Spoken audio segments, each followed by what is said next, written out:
Are you a defender of human rights? Yeah! Perhaps even an anti-racist? Uh-huh. Do you and your comrades stand up against gentrification and evictions in your neighborhood? Totally! And when you see Israel build walls and checkpoints for Palestinians, bulldoze their homes, take their land, murder them in the streets, and bomb them from the skies, you get so riled up in anger that you want to boycott Israeli goods and institutions in protest? You anti-Semite!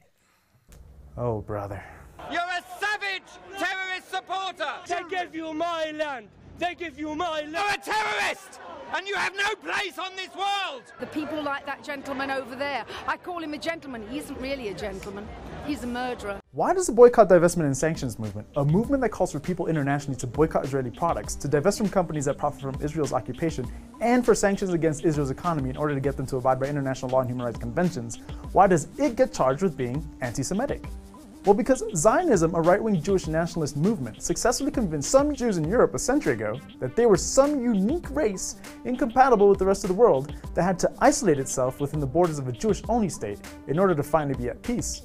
The early Zionists would appeal to anyone who would give them land. Fun fact, Palestine wasn't their first choice, it was Uganda. Eventually, the Zionists made a deal with anti-Semitic imperial leaders in Britain who had control of Palestine. And that's when Palestine became a real option by bringing Jews to the Holy Land. It bolstered the idea that Zionism was tantamount to Jewishness. You criticize Zionism, and boy, you an anti-Semite. BDS scares the shit out of Zionists because it's effective at delegitimizing the apartheid state, where liberal democracy exists for Jews with a police state for Palestinians. That system feels threatened. When it comes to accessing security information, speed is everything. At G4S, BDS activists have forced millions of dollars in contracts to be rescinded. In 2017, in the US, Ecuador, and Jordan, contracts with private security firm G4S were dropped because of their human rights abuses in Israeli prisons and also US and UK detention centers. Australian singer Lorde cancelled her Tel Aviv concert at the end of 2017, and in April, Israeli actress Natalie Portman refused to receive an award in Israel because of the deadly violent Israeli crackdown on Palestinian protests leading up to Nakba Day. Even though Portman is a proud Zionist and opponent of BDS, someone should break it to her gently that she's actually engaging in a form of BDS. Plus, an anti-BDS law has been defeated in the United States, a country that funds Israel's occupation to the tune of $3.8 billion a year. Which begs the question, ¿por qué? The most common theory is that the Israel lobby in Washington is so strong, the US bends to its will.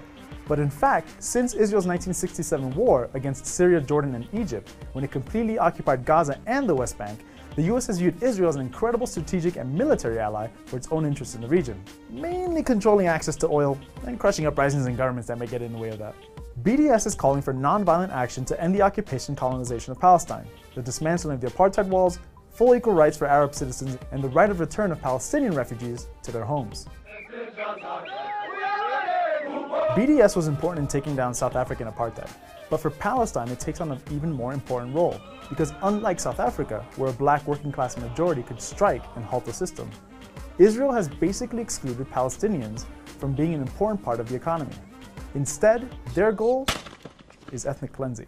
It must be clear that there is no room for both peoples together in this country. There is no other way than to transfer the Arabs from here to neighboring countries. All of them. Not one village, not one tribe should be left. So, is BDS anti-Semitic? No. What is anti-Semitic is the Israeli state speaking in the name of all Jewish people. It's Israel treating African and Middle Eastern Jewish immigrants as second-class citizens because they don't look like the white European Jews that emigrated from Europe. The accusations leveled at the BDS movement are just the latest in an old Zionist tradition to hide the colonial atrocities and discredit the right of Palestinians to be free. We're working hard here at Telesur to bring you content that is critical, fun, and well-made. If you like these videos, share them. If you agree or disagree, leave us your comments, and make sure you follow our new video content page, Telesur Play. I'm Adriano Contreras. Later!